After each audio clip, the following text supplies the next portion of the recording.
क्या आप एक नर्सिंग स्टूडेंट हैं या आप किसी हॉस्पिटल में नर्सिंग ऑफिसर की पोस्ट पर काम कर रहे हैं और अपने नर्सिंग स्किल्स को इम्प्रूव करना चाहते हैं? क्या आप नर्सिंग फील्ड में गवर्नमेंट जॉब के लिए प्रिपेयर कर रहे हैं? क्या आप जानना चाहते हैं कि किसी भी नर्सिंग प्रोसीजर का स्टेप बाय स्टेप ऑर्डर क्या है? क्या आप जानना चाहते हैं कि क्रिटिकल केयर यूनिट या आईसीयूज में किसी भी नर्सिंग प्रोसीजर को परफॉर्म करने का स्टेप बाय स्टेप सही ऑर्डर क्या है? अगर आप ये सभी नॉलेज गेन करना चाहते हैं तो ये वीडियो है आपके लिए। हेलो फ्रेंड्स, मेरा नाम है आशीष सिंह और मैं स्वागत करता हूं आपका हमारे यूट्यूब चैनल हॉस्पिटल नौकरी पर। फ्रेंड्स, एक पेशेंट की फास्ट और हेल्दी रिकवरी के लिए उसको प्रोवाइड की जा रही नर्सिंग केयर का बहुत इंपॉर्टेंट रोल है। इसके लिए ज़रूरी है कि हर एक नर्सिंग स्टूडेंट और हर एक नर्सिंग प्रोफेशनल को सभी नर्सिंग प्रोसीजर्स की कंप्लीट नॉलेज होनी चाहिए और उन्हें परफॉर्म करने के लिए हाईली स्किल्ड होना चाहिए।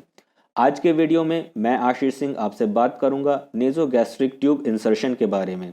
इस वीडियो में मैं आपको बताऊंगा कि नेज़ोगैस्ट्रिक ट्यूब इंसर्शन क्या होता है, इसका क्या यूज़ है, आईसीयू में जहां क्रिटिकली इल पेशेंट होते हैं उनमें एनजी ट्यूब इंसर्शन कैसे किया जाता है। इसके अलावा मैं आपको बताऊंगा कि नेज़ोगैस्ट्रिक ट्यूब इंसर्ट करते समय हमें किन किन बातों को ध्यान में रखना चाहिए और किन बातों को अवॉइड करना चाहिए। तो फ्रेंड्स, इस वीडियो के साथ लास्ट तक बने रहिए क्योंकि इससे आपकी नॉलेज में डेफिनेटली बहुत इम्प्रूवमेंट होने वाला है। लेकिन इससे पहले हमारे यूट्यूब चैनल हॉस्पिटल नौकरी को ज़रूर सब्सक्राइब कर लीजिए और बेल आइकन को भी प्रेस कर दीजिए। सो फ्रेंड्स, अब बिना देर किए हुए बढ़ते हैं अपने आज के टॉपिक नेज़ोगैस्ट्रिक ट्यूब इंसर्शन की तरफ। फ्रेंड्स, नेज़ोगैस्ट्रिक इंट्यूबेशन एक ऐसा प्रोसीजर है जिसमें एक रबर या प्लास्टिक की नली को नाक से स्टमक तक इंसर्ट किया जाता है। आइए अब नेज़ोगैस्ट्रिक ट्यूब के साइज के बारे में बात कर लेते हैं। नेज़ोगैस्ट्रिक ट्यूब्स का अलग अलग साइज होता है। इनका साइज 6 FG से 24 FG तक होता है। एक अडल्ट में मुख्य रूप से 14 FG या 16 FG की एनजी ट्यूब का प्रयोग किया जाता है, जबकि बच्चों में उनकी उम्र के अनुसार 6 FG से 12 FG तक की एनजी ट्यूब का उपयोग किया जाता है। 16 FG से अधिक साइज की एनजी ट्यूब का प्रयोग ऐसे पेशेंट्स में किया जाता है जिनका शारीरिक आकार सामान्य से अधिक होता है। आइए अब एक नज़र डाल लेते हैं कुछ ऐसे इंडिकेशंस पर जब एनजी ट्यूब का इंसर्शन किया जाता है। एनजी ट्यूब का इंसर्शन गैस्ट्रिक लावाज के लिए किया जाता है। पॉइजनिंग के केस में स्टमक से टॉक्सिक सब्सटेंसेस को रिमूव करने के लिए भी एनजी ट्यूब इंसर्ट किया जाता है। नेज़ोगैस्ट्रिक ट्यूब इंसर्शन ऐसे पेशेंट में भी किया जाता है जिनको ओरली दवाइयाँ नहीं दी जा सकती। इसके अलावा पेशेंट को फीड करने के लिए भी नेज़ोगैस्ट्रिक ट्यूब इंसर्शन किया जाता है और पेशेंट के गैस्ट्रिक कंटेंट्स को एस्पिरेट करके उनको एनालाइज करने के लिए भी एनजी ट्यूब इंसर्शन करते हैं। आइए अब जानते हैं नेज़ोगैस्ट्रिक ट्यूब इंसर्शन के टाइम पर प्रयोग होने वाले आर्टिकल्स कौन कौन से हैं। सबसे पहले, पेशेंट के शारीरिक आकार के अनुसार एक सही आकार की nasogastric tube, disposable gloves, lubricant.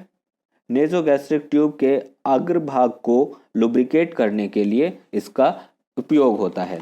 इसके अलावा नेज़ोगैस्ट्रिक ट्यूब इंसर्ट करते समय अगर रोगी को वॉमिट होने लगे तो उसके लिए एक डिस्पोजेबल बाउल, पेशेंट के मुंह को साफ करने के लिए पेपर टॉवल, गैस्ट्रिक कंटेंट्स को एस्पिरेट करके उसकी पीएच वैल्यू को टेस्ट करने के लिए स्ट्रिप्स, गैस्ट्रिक कंटेंट के एस्पिरेशन के लिए एक बड़ी सिरिंज, नेज़ोगैस्ट्रिक ट्यूब को सिक्योर और फिक्स करने के लिए एडहेसिव टेप, एक गिलास पीने के पानी के साथ स्टेथोस्कोप और तैयार और अवेलेबल सक्शनिंग।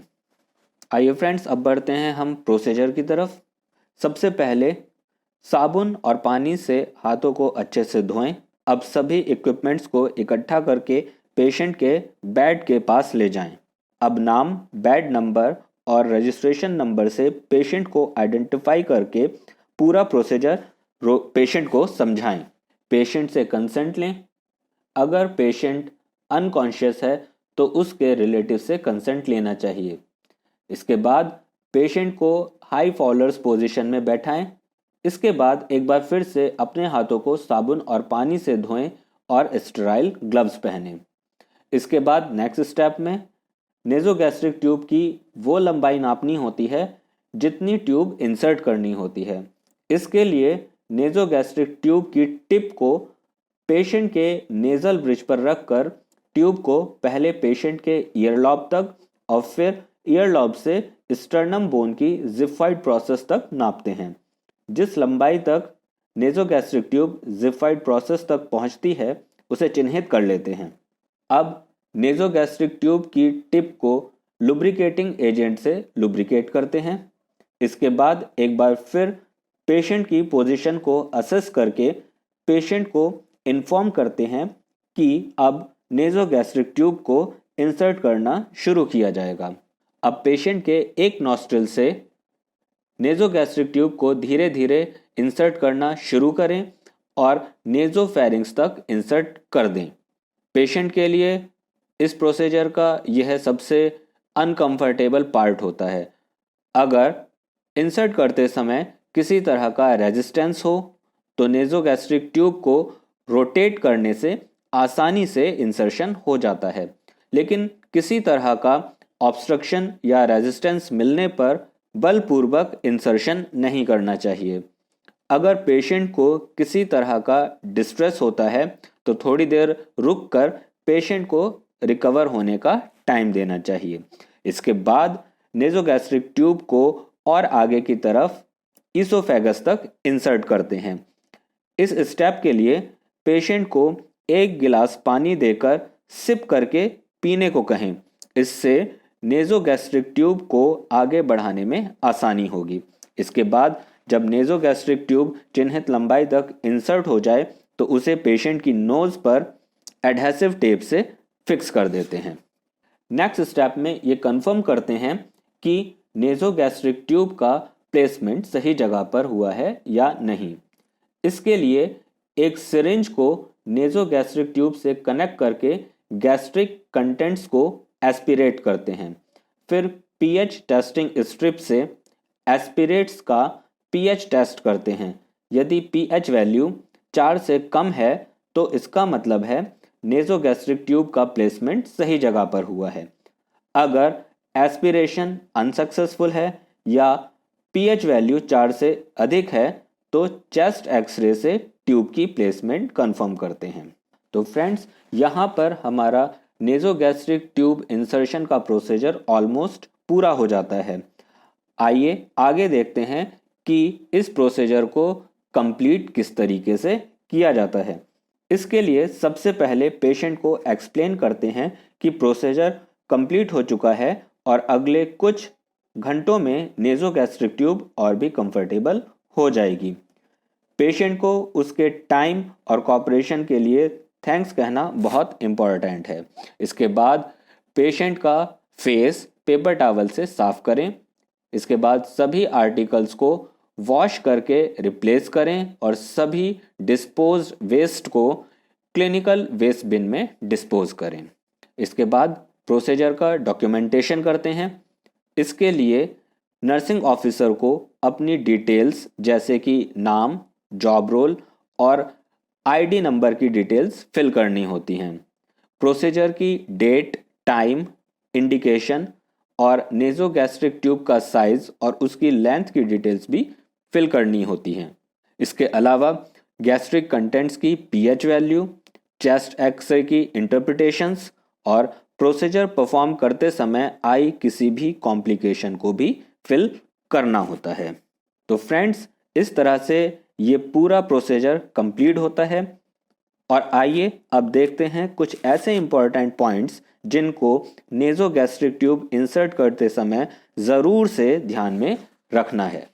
इसमें सबसे पहले प्रोसीजर के ऑर्डर के साथ साथ नेज़ोगैस्ट्रिक ट्यूब के टाइप और साइज को अच्छे से वेरीफाई कर लें। पेशेंट की मेडिकल और सर्जिकल हिस्ट्री को ज़रूर चेक करें। इसमें विशेष रूप से ध्यान दें कि पेशेंट की कोई नेज़ल सर्जरी तो नहीं हुई है या पेशेंट का नेज़ल सेप्टम डिविएटेड तो नहीं है। इसके अलावा पेशेंट का लेवल ऑफ कॉन्शियसनेस और कॉपरेट करने की एबिलिटी को भी असेस करना चाहिए। प्रोसीजर शुरू करने से पहले अपने हाथों को साबुन और पानी से ज़रूर धोएं, साफ ग्लव्स पहनें और पेशेंट की प्राइवेसी को मेंटेन करें। देन एनजी ट्यूब इंसर्ट करने के लिए पेशेंट को हाई फाउलर्स पोजीशन देना ज़रूरी है और पेशेंट के सिर और कंधों को पिलोस से सपोर्ट दें। और अगर पेशेंट अनकॉन्शियस है या कोमा में है तब सेमी फाउलर पोजीशन देनी चाहिए। पेशेंट के नॉस्ट्रल्स को ज़रूर असेस करें कि उनमें किसी तरह का कोई ऑब्स्ट्रक्शन तो नहीं है। इंट्यूबेशन करते समय पेशेंट के मुंह को इंस्पेक्ट करते रहें जिससे पता चले कि नेज़ोगैस्ट्रिक ट्यूब की कॉइलिंग तो नहीं हो रही है। और आइए अब लास्ट में देखते हैं कुछ डोंट्स।